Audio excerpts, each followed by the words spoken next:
Fox 35's Esther Bauer live in Brevard County. We will have your latest Fox 35 storm team forecast coming up with meteorologist Noah Berggren in just a little bit, and we will talk with our theme park experts about Halloween Horror Nights, get a review of the opening weekend, and some new tips as well after they've experienced that over the past couple of nights. But we do want to begin with the latest, as a former Seminole High School football star is fighting for his life.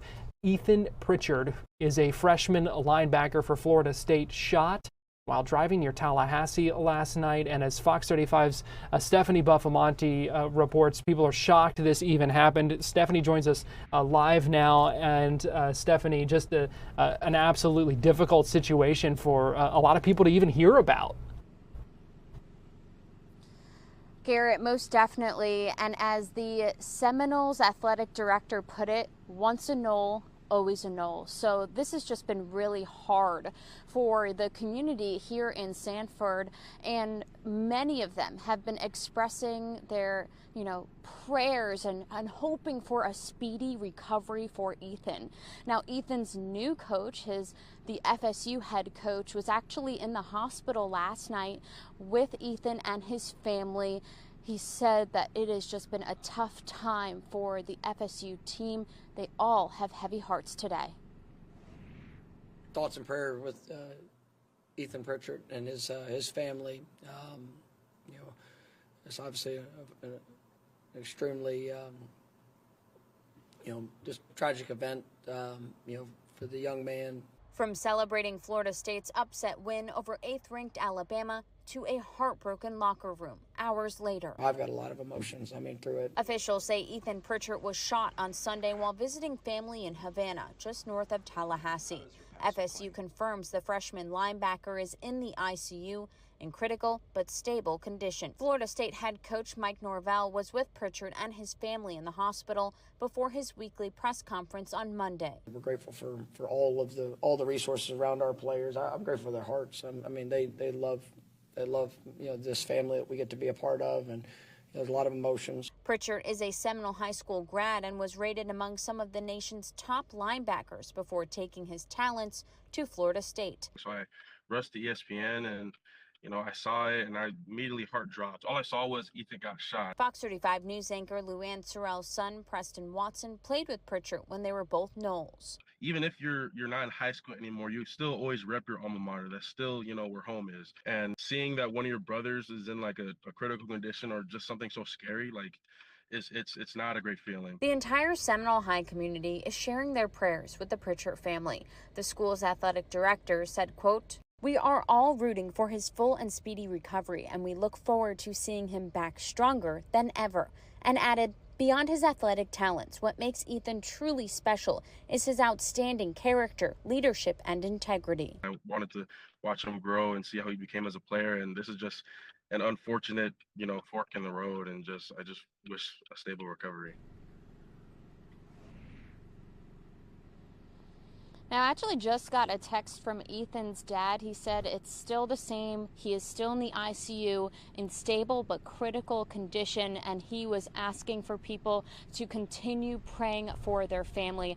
Obviously, this is a very, very difficult time for Ethan's father right now, as he is up in Tallahassee with his son in the hospital. Garrett?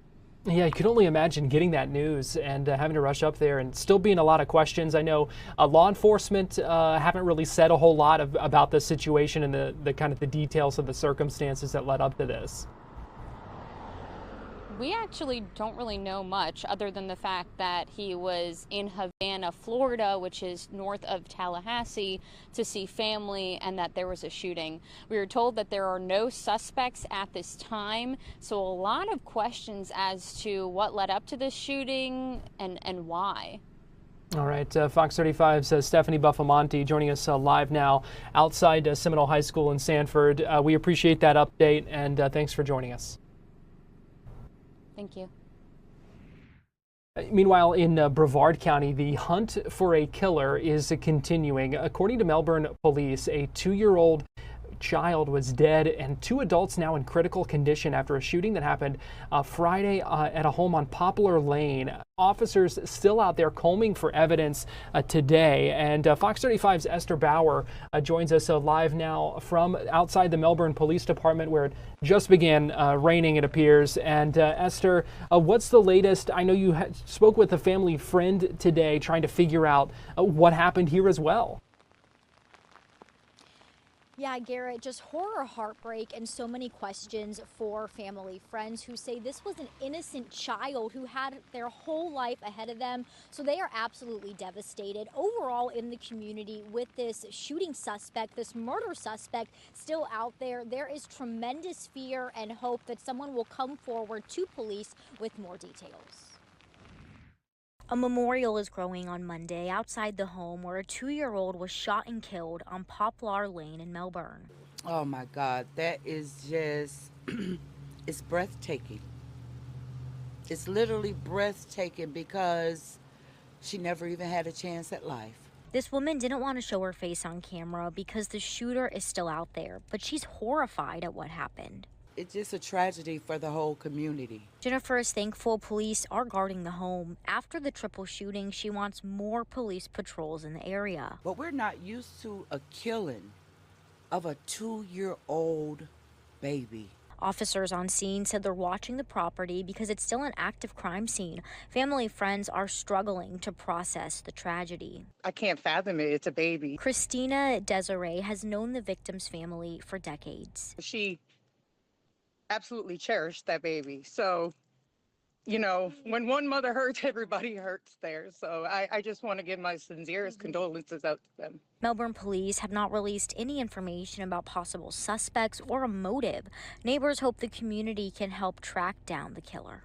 If this was your child, what would you want someone to do? So please, if anyone knows anything, say something. For an innocent child to have lost their life, somebody needs to say something. And Garrett, moving forward, the goal is making sure justice is served, but police do need help. If you know anything about what happened on Friday night, you can reach out to the Melbourne Police Department. You can also make an anonymous tip by calling Crime Line. All right, Esther, and gosh, just so hard to hear about this, this family, and that 2-year-old child dead. It sounds like from that family friend you talked to, like they're just trying to make sense of this as well. Oh my goodness, I think this entire community is trying to make sense of it. People we spoke to were saying if there's, any gang relation or any street culture that played into the shooting, they said children are off limits in any of those circumstances. So they're just really hoping that people are going to come forward with more details. As we said, there is a sense of fear knowing that the shooter or shooters, we're not sure, are still out there. So people are just hoping that police will get the information that they need to crack the case. All right, Fox 35's Esther Bauer joining us live from Melbourne. We appreciate you joining us with that update. Absolutely. We're going to take a quick break here on Fox 35 News Plus, and we'll be right back.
watching Fox 35 News Plus, streaming on Fox Local.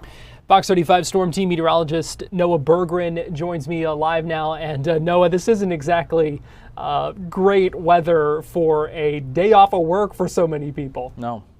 Yeah, you know, Garrett, it's really interesting because the forecast for rain, as you may remember from last week, called for 80% chance of rain we had from Thursday, Friday, you know, forward looking to today. But the thing that's a surprise is that we have a little low that has formed off the coast. It's not tropical. If it sat out there for a few more days, it might be, Garrett, and it's causing this. I mean, you look at this, it kind of looks like there's a tropical storm out there, at least on the beaches. Yeah, that we've seen, and that's the scene we've seen all day. And really not a whole lot of beach either if you were wanting to go to the beach. Exactly, Garrett. Yeah, and I'll show you this camera. You can look here on the beach here from the water to the sand. I mean, there's really hardly any room to even be out there right now. Talk about a crummy Labor Day from New Smyrna to Daytona. It's a little bit better on like Cocoa Beach to Melbourne Beach, but there's next to zero beach here out there tonight. And again, 2 points I want to make is, one, it's not a surprise that rain chances are high. That was the forecast from last week. What is a surprise is this little low that has formed offshore, and it is windy on the beaches. I'll show you that in a second. But you can see on the storm tracker radar, showers are moving from northeast to southwest, coming in on this northeasterly flow. Last night we had a little low spin into the Space Coast. It's now somewhere over West Palm to Indian River County. But had it sat over the Gulf Stream for another few more days, it would not have been a shock if we saw a tropical storm officially form or something more notable. There's just a front draped across the state, and this little low has formed on. It's not officially a tropical entity at all. But remember, low pressure swirls counterclockwise. You see the rain showers here moving this way to this way, over here this way around it. And yeah, there's your low sitting off of Indian River down to Palm Beach County, which came into the Space Coast last night, and you can see it on the clouds. It's pushing in all these clouds from the Atlantic into Orlando. Then all the showers in the Keys are moving from west to east on the bottom of it. So a lot of gusty, these are tropical showers. They're not convective showers. What that means is that on a typical Florida day, the rain chances, when they come from thunderstorms, those thunderstorm clouds are 30, 40,000 feet up. And they're created by a huge updraft and a thunderstorm. These are very narrow clouds. That's what happens with tropical lows and lows like this over the, Florida and this part of the world, and lower latitudes when you're closer to the tropics, is that when you get these little systems that form rooted in the tropics, the showers, the clouds are very narrow. They're not. This is not looking up at noon on a July afternoon and going, holy cow, look at that giant thunderstorm cloud over Orlando, and it just pours. These are narrow clouds, and the rain that falls from them is a smaller drop size but a higher volume. I know I'm really getting into the weeds here, but I noticed this today as I was driving back up from the I-Drive area this morning. And you may have noticed too that, and if you've lived here when there's a hurricane coming, you know kind of what I'm talking about. The drops that come from these showers, they're very fine. It's just like a blitz, a tremendous amount of very small, fine raindrops, and it's blinding. And it's very different than a run-of-the-mill storm in the afternoon. So if you've been beneath these, you probably are nodding your head knowing what I'm talking about. Now, rain chances will dip briefly on Wednesday. The front in the low that's causing this will kind of move away.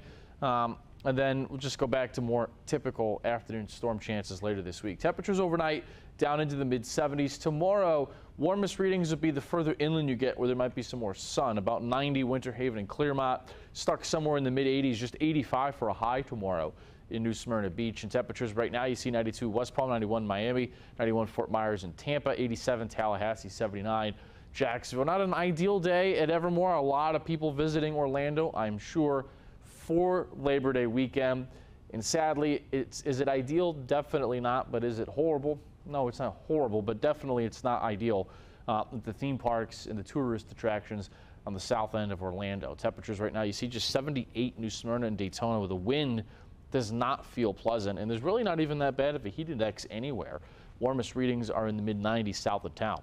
So over the next several days, the humidity will come back up. So will the sunshine. We'll be back to about 100, 104 for the peak heat index this upcoming weekend. But to our north, Garrett, there is a monster cold front coming in later this week, and this will influence our weather. I'll show you why coming up in the next half hour when I see you again. But look at some of these temperatures. This is Friday morning. This is not the wind chill. This is the air temp. Now 46 in Detroit. But I know it seems like, where did summer go? Boom. And it's not going to be long until we're talking about the first front into Florida. This one won't make it to Florida, but 48 in Lexington Friday morning, 51 Pittsburgh, 49 in Chicago. These are the air temps. 30s in northern Michigan. It might even snow shower in northern Minnesota and Wisconsin this coming weekend. So to our north, there is some very notable weather that's going to be ongoing later this week with a very significant early season fall front. Now in the tropics, we do have a moderate chance of tropical development in this zone coming off the coast of Africa. Currently it's at 50%. In the long-term future, this will be something to keep an eye on. Everything is, generally we don't say let's just close our eyes, but we'll keep an eye on this. Now I'm saying this in the context of the data is split as to whether the system that forms in this zone, which probably will, this percent will go up. This is the chance of a tropical system in the next week. Today it's 50. I think tomorrow it'll be higher, if not as soon as tonight when they update this. But the next theme up is Gabrielle. I do think we will see at least Tropical Storm Gabrielle, if not possibly a hurricane, later this week and early next week. And then the question will be, does it recurve like this and it's a nothing storm in terms of threatening landmass, or does it ride at a lower altitude and come like this next week? The data is about 50-50. I would lean more on something like this, just given the pattern, something maybe more like an Aaron did, where Aaron came a little bit further west like this, but still missed all the landmass. That'll be something to watch. But I think this will be the first system that really kicks off a very active end part of September in the tropics. So quickly, I want to give you the 7-day here. Now tomorrow and Wednesday, it's not thunderstorms, it's just showers. There's no real actual lightning and thunder. It's these tropical showers and bands coming in off the Atlantic. So not really a lot of lightning, just showers passing here and there the next 2 days. Wednesday, the chance is lower just because the low will move away and there's a front that's going to move south. So 40 is, I went 40 just to not change it too much. Probably could have went like 20 for the rain chance Wednesday. I think more places than not are going to be dry completely Wednesday. Then once we get to Thursday, it's more of a, oh yeah, September and early September in Florida. It's hot. Sun in the morning, which is afternoon storms. Thursday through the weekend as that low goes away, and you see the temperatures get back into the low 90s for Saturday and Sunday. So Garrett, kind of an interesting little meteorological phenomena today with that low offshore. You saw the camera in Daytona. Yeah. I'm sure there's a lot of people that, even if they follow the weather, we're not expecting it to be that crummy. I mean, I'm sure there's many people who got to the beach at 10 a.m. noon today and were like, huh? Right. Turned around and went home because they weren't expecting it to be like that. But it's really crummy on the beaches today. It's not really a nice Labor Day at all. Yeah, not really what they were bargaining for, probably. Now, why is that? Why did we see that low kind of doing that and ruining people's plans like that? It's interesting, Garrett. There's a front draped across Florida. Now, think of a front like train tracks for weather systems that they track over. Now, on one side of the front, the air is moving from, in this case, if you can imagine Florida. Let me step off the camera and pull it up for you quick. The front means that the wind on one side of the front is moving from north to south, and the wind on the other side of the front is moving from south to north. And I'll show you this now on the satellite. I'll pull up just the radar here, and you see that the big broad spin here going across. There's the center of the low right here. Like I showed you before, these showers this way, these this way. But there's a front draped across Florida like this. And broadly, the wind is coming like this in the atmosphere here and this up in the atmosphere there. And sometimes you get lows that form on the fronts, and they'll move on along in the grand scheme of things. And the one just kind of formed right here, which is what's enhancing the wind on the beaches and bringing in some showers. Over the Tampa area, they're not really under the influence of that as much. It's a fine beach day. But, for the East Coast beaches, they're getting like 30 to, there's been some gusts of 40 miles an hour today. In Daytona from this little low that formed on that train track or that front. It's pretty interesting. Yeah, that is interesting. And like you said, we do know a lot of people are coming here. AAA said this is the second most popular tourist destination for Labor Day weekend. So we hope people were still able to make the most of it, even if the weather didn't cooperate perfectly. Absolutely, and it'll get better this week if people are still here. A lot of sunshine, back to more typical Florida weather by the end of the week. That is some good news, something to look forward to there. Fox 35 Storm Team meteorologist Noah Berggren, we appreciate you joining us. Thank you, sir. We're going to take a quick break and we'll be right back.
You're watching Fox 35 News Plus, streaming on Fox Local. Welcome back into Fox 35 News Plus, and we were just talking about some of the showers and rain and the things that the tourists are dealing with. We showed you the camera on Daytona Beach. Now here is a live look from our camera along International Drive in the tourist district, and you're definitely seeing rain coming down there. So not ideal weather conditions again on this Labor Day. And this has been the scene off and on throughout the day as well, something that we've continued to deal with here across Central Florida today. We talked a lot about pickleball and how popular that sport has become all across the region, all across the country as well. In fact, we did an interview, I guess it was just a week and a half or two ago, for National Pickleball Day, talking about the explosion that sport has seen. But for some folks in Winter Park, pickleball is getting a little too rowdy, and the city has just passed some new rules to help bring down the noise levels with it, because it does have a very unique sound. And the commission there in Winter Park had been getting some complaints from people living near some of these cities' pickleball courts. Fox 35's Matt Trezza has more on the changes going into effect. That popping noise is the unmistakable sound of pickleball. I find it soothing, you know? It's a noise that I kind of just got used to. Like, some people's paddles have like a certain pop to it that just makes my ears like tingle. But it's not music to everyone's ears. The city of Winter Park imposed new local restrictions on the sport at their latest meeting. Move to approve. Second. In a unanimous vote, the city updated their zoning codes when it comes to pickleball. Now, courts on private property have new rules. Courts must be at least 150 feet from side and rear property lines. They must have a masonry wall on 3 sides that's at least 6 feet high, and players can only play pickleball between 8 a.m. and 8 p.m. Players at the city's Katie Way Park say that's fair. I think it's a good idea. I like control because there's always going to be someone who will come in and, have 3 o'clock beer parties at their pickleball court next to the guy who's a heart surgeon who's going to call the police, and they're going to shut it down. Pickleball players say it's all about fun and fitness. They say they've seen the sport's popularity explode in the last few years. This is like a busier time, but like come 5 p.m., that both racks they have over there are completely full. It's packed out here, like always, and I love it. Players say it's smart for city leaders to act now on new private courts. So be proactive. Get the rules ahead of time so when people build it, they say, oh, you changed the rules on me. City staff says the updated rules only apply to new courts or ones currently being renovated. In Winter Park, Matt Trezza, Fox 35 News. Well, we are going to take a break here on Fox 35 News Plus, but we still have a lot to get to. Going to check in with a couple more of our reporters on the other side of this break. Get an update from Fox 35's Marie Ettinger, live from the site of the Pulse nightclub, where several people were in court today after being arrested over the weekend for chalking that crosswalk. We are also going to dive into some enrollment numbers at Orange County Public Schools, where we have learned that the district says a number of students from immigrant families are not showing up to school. Fox 35's Randy Hildreth talked to one of them, those families, and we will hear from her coming up in just a couple of minutes. So we're going to take a quick break here on Fox 35 News Plus, and we'll be right back.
You're watching Fox 35 News Plus, streaming on Fox Local. Welcome back into Fox 35 News Plus. I'm Garrett Wymer, and thanks for joining us on this Monday evening, live on Fox Local and on YouTube. Thousands of dollars spent to repaint and clean up the crosswalk in front of the Pulse nightclub site. In fact, Fox 35 crews have witnessed FDOT touching up that area at least 6 times just in the past week and a half or so. And Fox 35's Marie Ettinger joins us live from that site. And Marie, you can still see some of those colors lingering in that area. Yeah, some of them still pretty bright, and there is still chalk on scene here. I picked this up just a few feet away closer to where the camera is, and you can still see chalk all over the sidewalk itself. As for the crosswalk, that's mostly been cleaned up. You can see it's kind of fading, and this is all done right in front of signs that say defacing the roadway prohibited, as well as defacing the sidewalk prohibited. On scene right now, there are still several FHP troopers who have been keeping their eye on things. And all of this comes as 4 people were arrested over the course of just 3 days for using chalk in this area.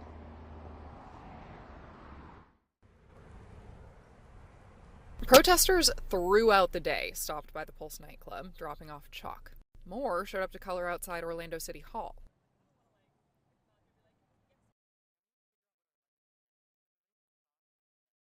They were still out there, chalk in hand, even after State Highway Patrol troopers arrested 4 people for drawing with chalk in the crosswalk by the Pulse Memorial. Zane Aparicio, Donovan Short, and Mary Jane East were all arrested Sunday and had their first appearances in front of a judge Monday. They're facing accusations of defacing a traffic control device, a third-degree felony. The FDOT says each of them did $1,562 worth of damage. That's the cost to clean the crosswalk and return it to its original state. FDOT told us in a statement, vandalizing state property and or disrupting traffic in any way is unsafe and illegal. These illegal actions will not be tolerated and will be fully enforced by law enforcement. I would argue water-soluble chalk that washes away while you're being arrested doesn't amount to over $1,000 worth of damage to this crosswalk.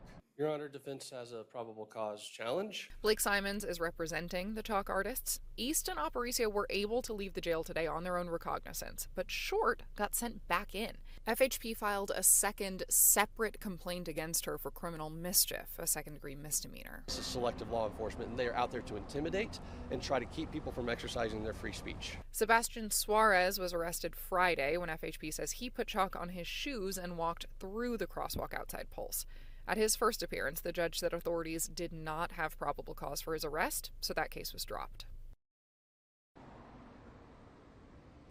This will all go over to the state attorney's office next, and they'll decide whether to actually continue with pressing charges. Garrett?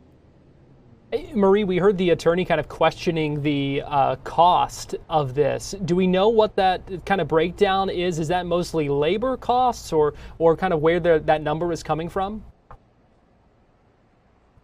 I've reached out to FDOT today to ask about that, about where they got that figure. I did not hear back today. We did see crews come out last night. We have video of that, of them coming and power washing the sidewalk and, the crosswalk. They had a number of crews out here, like a lot of manpower. So I'm thinking that that's probably a contributing factor. I don't know whether the sum total is, between those 3 people arrested, it would have been closer to $5,000 in damage, or if they're saying that it costs $1,500 and change each time or for one person individually. Those are questions that I asked, and I hope to hear back tomorrow when it is no longer a holiday. All right, Fox 35's Marie Ettinger, we appreciate you joining us live here on Fox 35 News Plus. Thanks so much, Garrett. Now to a story out of Apopka, where the mural at the center of a plagiarism complaint is now gone. This is the white wall where there was a mural that had been painted by a local artist, Ridge Bonnick, who had painted that mural in downtown Apopka that he says unknowingly resembled another artist's work in Iowa. There was bright colors and flowers on it, and the artist says he had been commissioned by Main Street Apopka.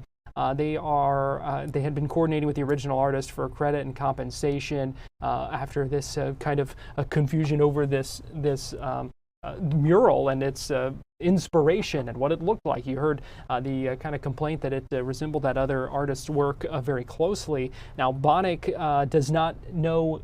says he does not know who painted over that mural today, but not opposed to that work being erased. So that is the scene now there in Apopka, a white wall where that mural at the center of that controversy had stood. Well, thousands of missing students and millions of dollars cut from Orange County Public Schools. The district says about 7,000 children have not shown up for class, and about half of those students come from immigrant families.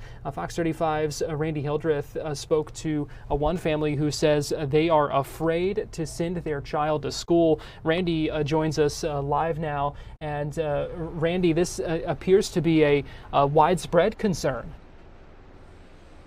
Yeah, good evening to you, Garrett. The mom who I spoke with wanted to speak anonymously because she does not have proper documentation to be in the country, and she says her family is working through the process to be here legally. She says she wants her children to get a good education and wants to keep them in school, but she says she is considering making the difficult decision for her family to withdraw her students from OCPS schools. As you mentioned, keeping that in context, we know that as more students leave the district, that will impact the district's budget. When the first bell sounded for Orange County Public Schools this year, thousands less students walked through the doors than district leaders expected. Back in April, OCPS forecast a loss of a little over 3,000 students this year. New estimates show it's more than double that. The district says almost half the students who didn't show up are from immigrant backgrounds. We try to tell them that this was a very strong possibility. Rene Gomez is the Civic Engagement Coordinator for the Farm Workers Association of Florida. He says immigrant parents continue to tell him they plan to pull their child out. We're getting community members now that's saying if things keep going the way they are, they'll probably won't enroll their kids back in January.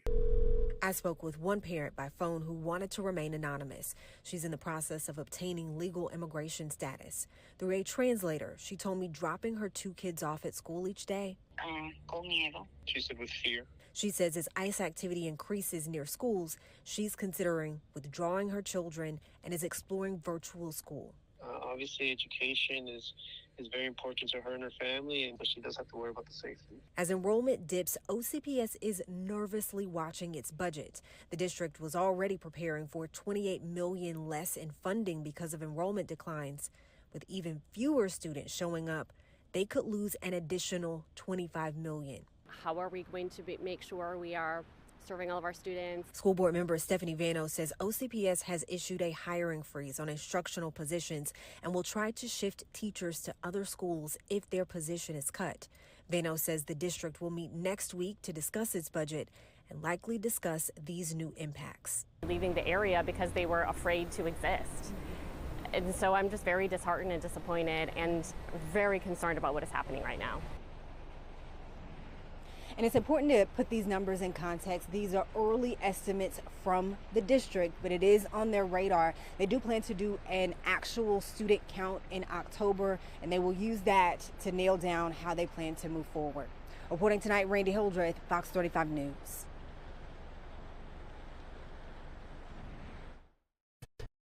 We're going to take a break here on Fox 35 News Plus, and we'll be right back.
watching Fox 35 News Plus, streaming on Fox Local.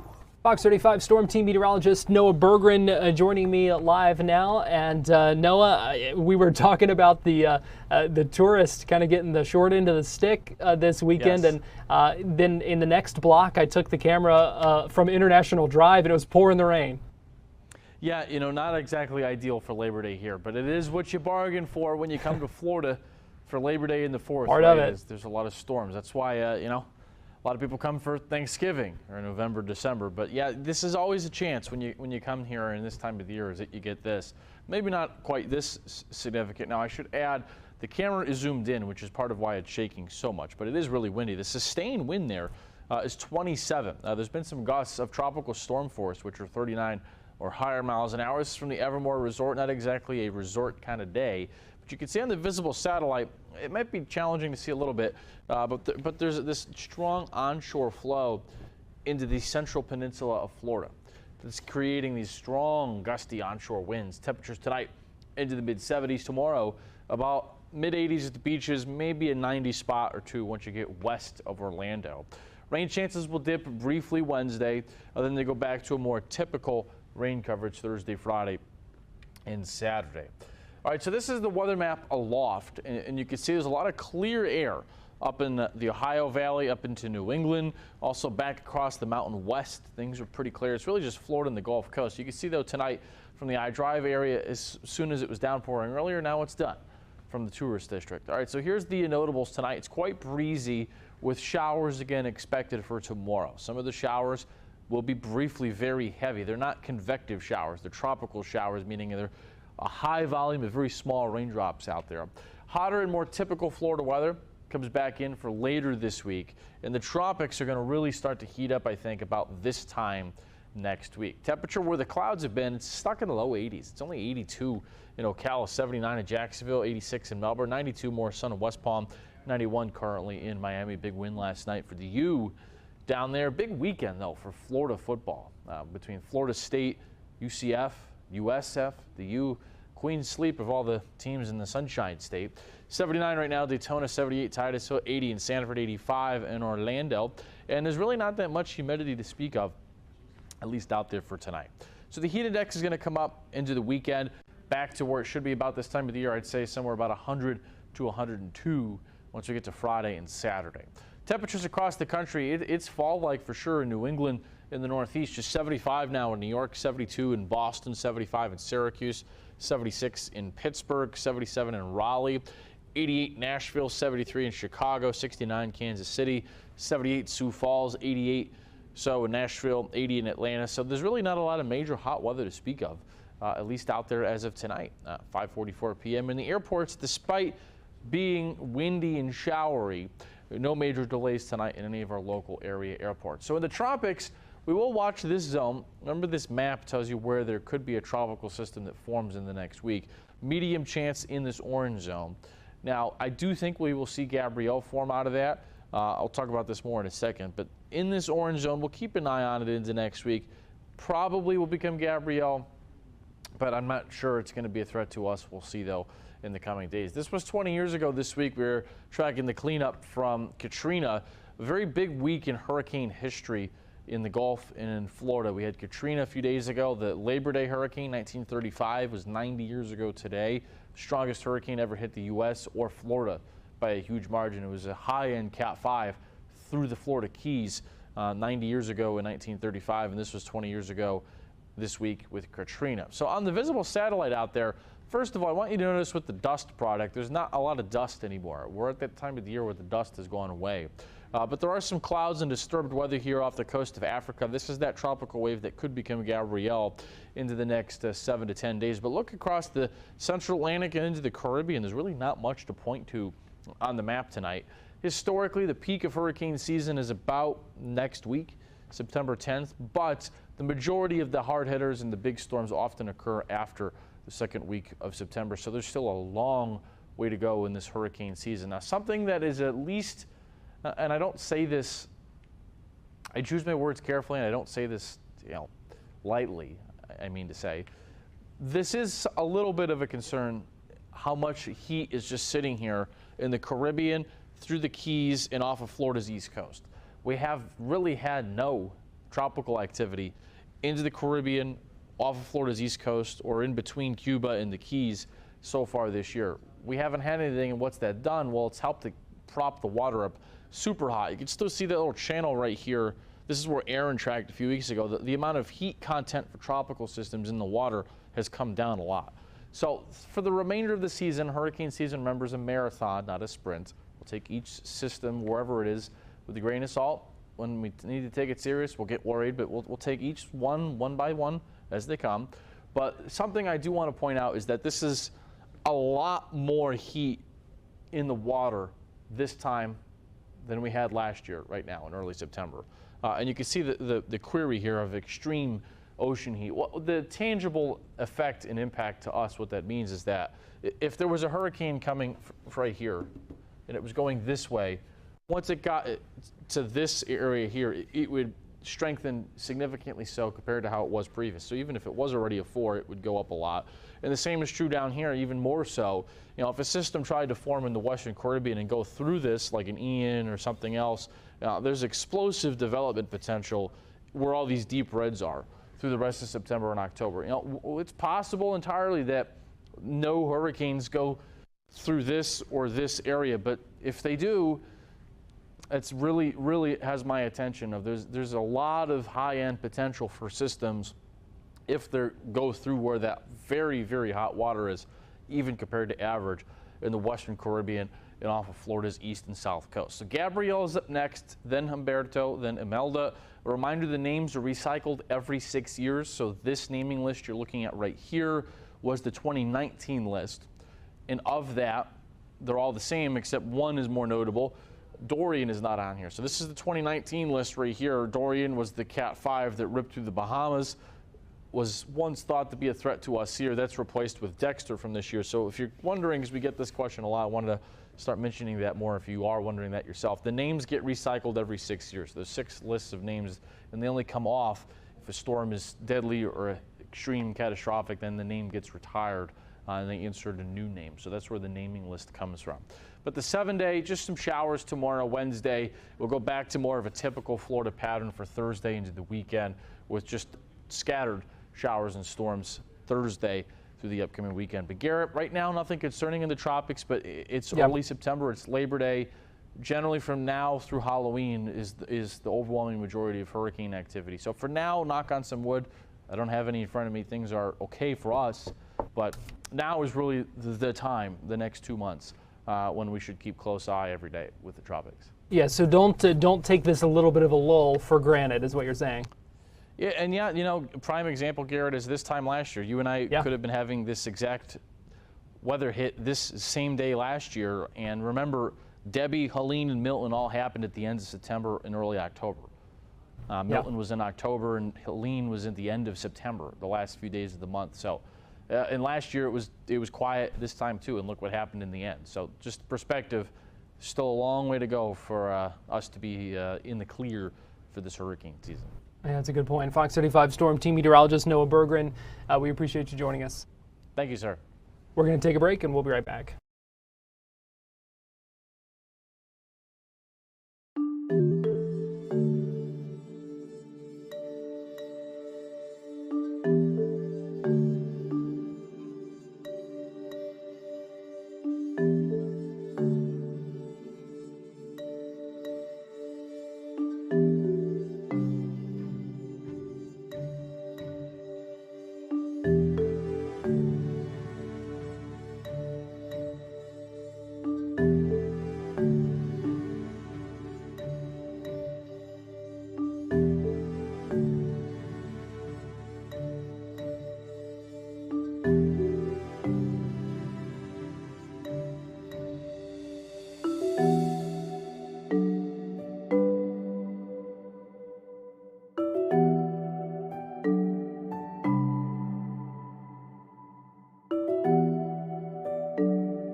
watching Fox 35 News Plus, streaming on Fox Local.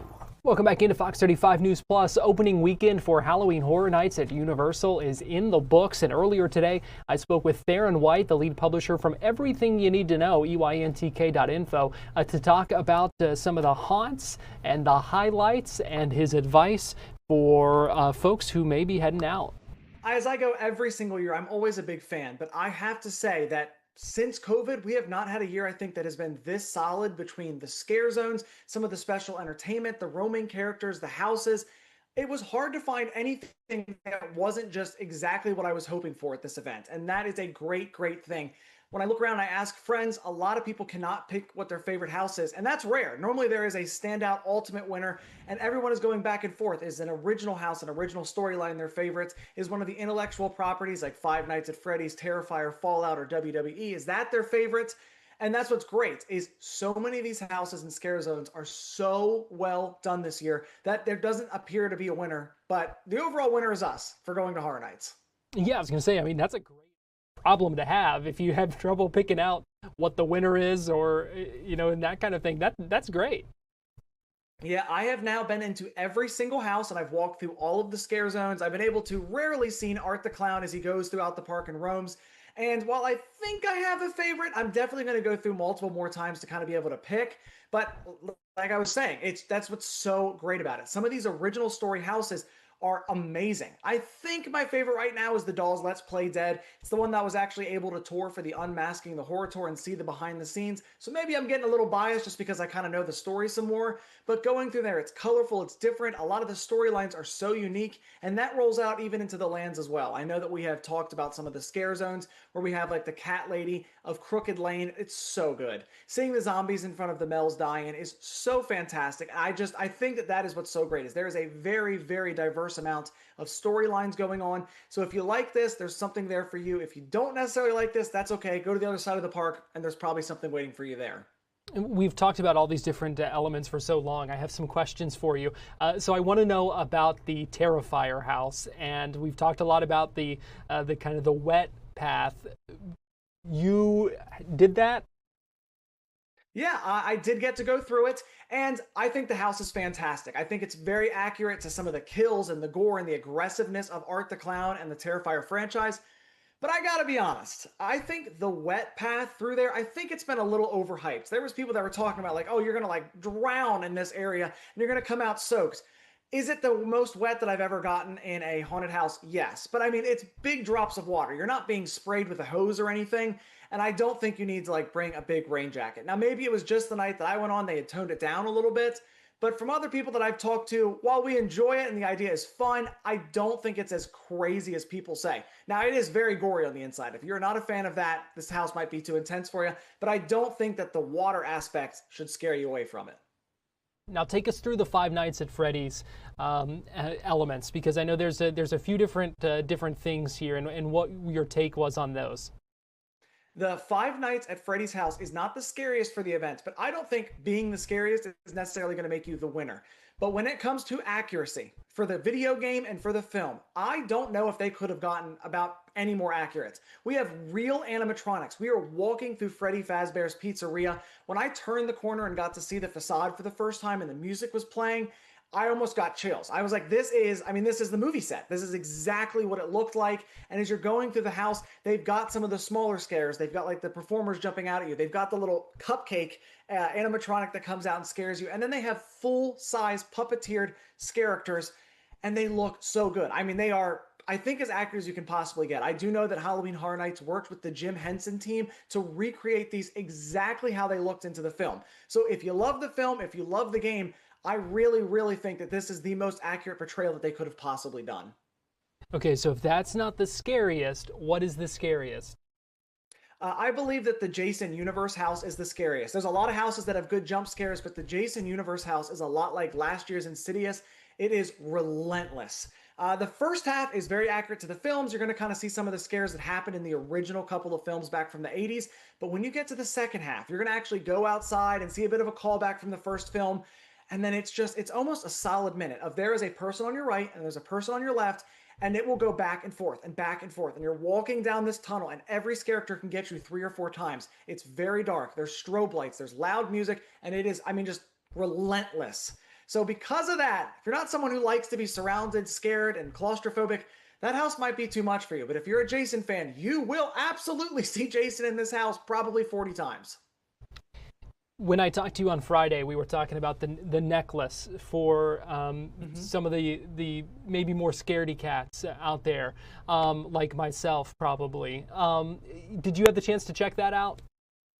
So I did not see a ton of them in the park, but there is a couple that I saw. So when I was walking through the Simpsons area, there were people that were wearing it. And the thing that I specifically noticed is that as soon as they walked into that zone has people who are clowns, and they got chainsaws.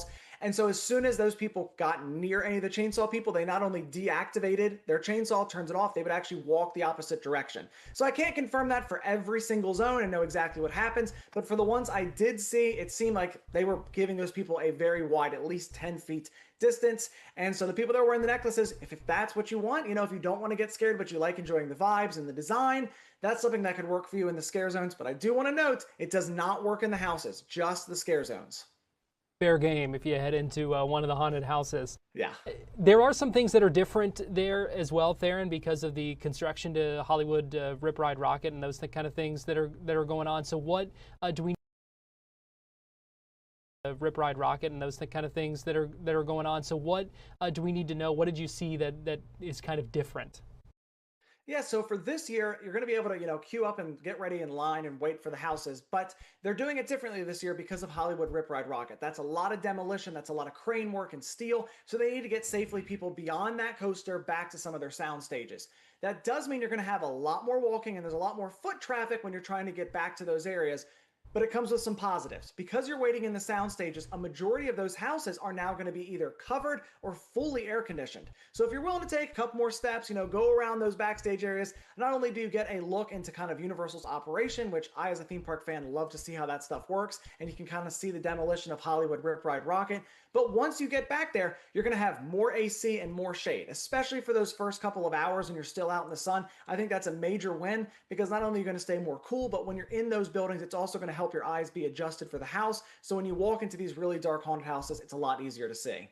All right, now that you've been, what is your main point of advice for people who haven't been yet?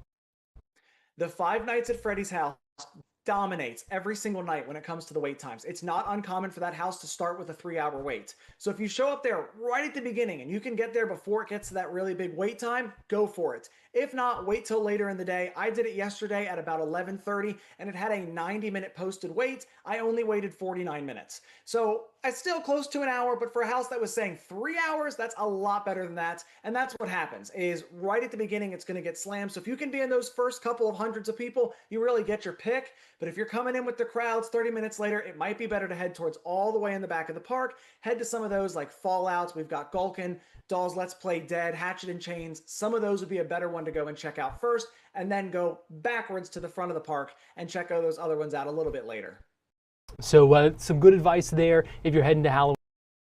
Use while you work. My circulation is moving, I'm burning calories, and it makes me feel energetic. Call now and order Ellipse, the seated exerciser that strengthens legs, increases mobility, and boosts circulation. Call and get upgraded to the Deluxe Bundle. Get the faster motor or 5 miles of steps per hour.